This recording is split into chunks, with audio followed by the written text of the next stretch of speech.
pertencermos a um Cristo exaltado, que reina nas mansões celestiais, é uma grande alegria para o coração de cada cristão. Você é bem-vindo para esses momentos de estudo da Palavra de Deus sobre a carta do apóstolo São Paulo aos Efésios. Paulo estava preso em Roma e ele havia enviado Tíquico até Éfeso para verificar como estava a igreja, que ele havia iniciado há 10 anos, bem como para dar-lhes informações a respeito da sua recente prisão em Roma. Paulo recebeu informações a respeito dos Efésios e que eles estavam crescendo na fé, de que eles tinham uma experiência viva com Jesus. Assim, ele os relembrou de como, em meio à cultura em que eles viviam, Deus os salvara, em meio ao ceticismo, às superstições e ao falso espiritualismo que ali existia. Paulo afirmou-lhes que, com o poder do Espírito Santo oferecido por Cristo, eles poderiam viver uma vida pura, sem máculas, vitoriosa, manifestando o caráter de Cristo, mesmo em meio a uma sociedade corrupta. Paulo enfatizou que orava cada dia em favor deles. Ele agradecia ao Senhor pela fé que eles possuíam, intercedia por eles e orava para que eles compreendessem o poder de Cristo e vivessem em comunhão com Ele e uns com os outros. Em torno das duas orações que Paulo apresenta aos Efésios, é que nós estaremos estudando durante essa semana.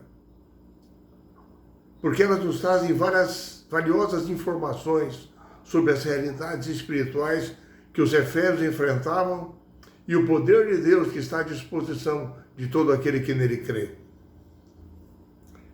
É interessante que Paulo ele vai dizendo na sua carta: eu não cesso de dar graças por vocês.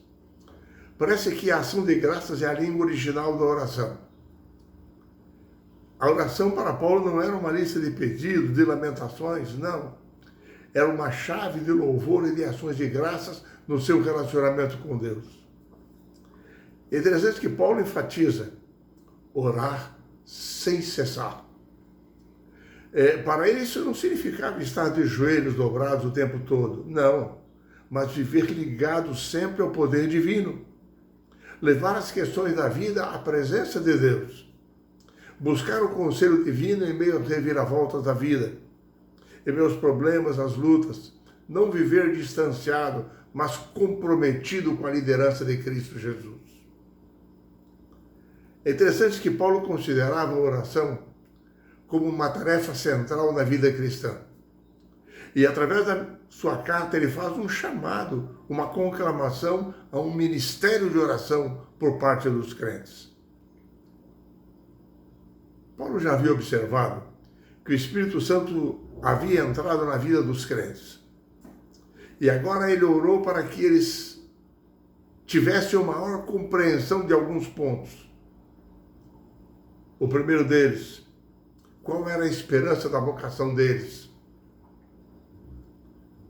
Segundo, eles estivessem atentos às ações que Deus já havia tomado em favor deles. Não se esquecessem disso, daquilo que lhes havia sido dado em Jesus. Terceiro ponto, havia um futuro glorioso preservado para eles nos planos de Deus. Eles não apenas haviam recebido uma herança do Senhor, mas eles eram a herança de Deus. Uma figura constante na Bíblia, o povo de Deus como herança de Deus. O quarto ponto que Paulo queria que eles entendessem era a grandeza do poder de Cristo, que havia sido manifestado em diferentes ocasiões e que estava presente. E Paulo começa a discorrer então na carta aos Efésios sobre as manifestações do poder de Cristo. E ele começa dizendo que o poder de Deus se manifestou primeiro na ressurreição de Jesus. A ressurreição é apresentada por Paulo como algo inegociável na fé cristã.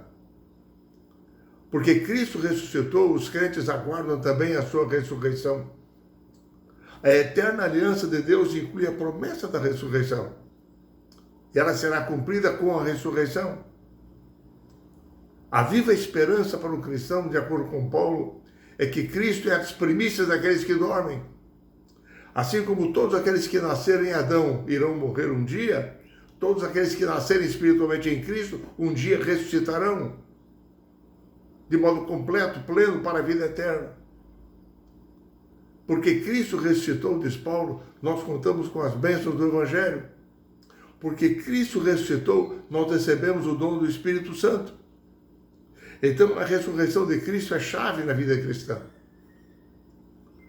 Segundo ponto que Paulo queria que eles entendessem bem, é que a coroação, a exaltação de Cristo lá no trono de glória no céu, após a sua ascensão, com aquela imagem de Deus fazendo Cristo assentar-se à sua direita no trono, uma imagem extraída do Salmo 110 e que é destacada em Éfeso. De acordo com a cultura antiga, isso significava uma posição de dignidade, de poder. Paulo disse que Cristo é o nosso representante que está assentado à direita do Pai no céu, nas regiões celestes. E assim como o nosso representante, você e eu estamos assentados em Cristo no trono do universo. Estamos assentados juntamente com Cristo, porque Ele é o nosso representante lá no céu. Paulo anuncia uma ação dinâmica de Cristo no trono celestial. Ele não estaria apenas numa posição estática reinando. Não, ele está dominando, conquistando a mente, a vida dos seus filhos, concedendo-lhes poder para poderem viver uma vida vitoriosa. O quarto ponto que Paulo queria que eles entendessem, terceiro ponto, é que todas as coisas foram colocadas em sujeição a Cristo quando ele ascendeu aos céus. Ao assumir o trono de glória, Cristo está acima de todos os poderes. Em Éfeso existiam muitas práticas espirituais ligadas a todo o mundo mágico e espiritual. Havia fórmulas mágicas, amuletos, mas eles tentavam com aquilo manipular os espíritos e os deuses. E Paulo agora enfaticamente insistiu com os efésios. Não se preocupassem com as divindades, com as feitiçarias, com os poderes aparentes que havia ali em Éfeso, porque Cristo exaltado no céu estava acima de todos os poderes. Todo domínio lhe havia sido concedido. E os efésios podiam ter a certeza que nenhum poder poderia subjugá-los. Nem Satanás, nem seus anjos, nem as potestades, as forças espirituais do mal. Por quê? Porque eles tudo estavam sob os pés de Cristo. O poder de Cristo era concedido a eles. E eles estavam livres de todos esses poderes, nesse século e nos séculos por vir. Em quarto lugar, como quarto ponto, Paulo destaca que Cristo em seu poder havia sido concebido como o cabeça da igreja. Deus o deu vitorioso à igreja, que está tão unida a ele, que a igreja se tornou o seu corpo espiritual. E Paulo diz que Cristo exerce o seu poder atuando através da vida da igreja, liderando, guiando, protegendo, cuidando dela, para que os poderes do mal não a atinjam. Assim, para Paulo, a igreja está identificada com Cristo, está suprida pelos poderes de Cristo, e a vitória da igreja é a garantia da vitória final de Cristo Jesus contra o mal e contra o pecado.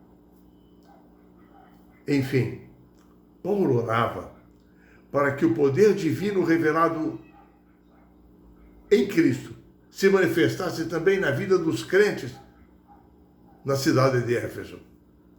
Paulo orava para que, através do derramamento do Espírito Santo, eles pudessem experimentar os dons espirituais de Deus. E que esses dons espirituais eram um anúncio à igreja, um anúncio para eles, de que Cristo for aceito no céu como nosso representante em seu sacrifício por nós. Que Ele era o nosso advogado, que Ele era o nosso Salvador, que Ele agora era o nosso Senhor. E Paulo diz que a intercessão de Cristo havia sido aceita porque Ele era o digno Cordeiro de Deus que tira o pecado do mundo. Cristo havia sido entronizado como rei e como sacerdote. Recebera todo o poder no céu e na terra. E assim não havia nada que os efésios deveriam temer. O grande convite que o apóstolo São Paulo nos faz na carta aos Efésios é para que você e eu entendamos, compreendamos, aceitemos o poder de Cristo e permitamos que Ele se manifeste em nossa vida, para que Ele reine em nosso coração, reine em nossa mente, reine em nossa experiência nesse mundo, para que um dia você e eu possamos reinar com Ele para todo sempre nas mansões celestiais. Que o Senhor nos fortaleça nessa certeza e nessa convicção.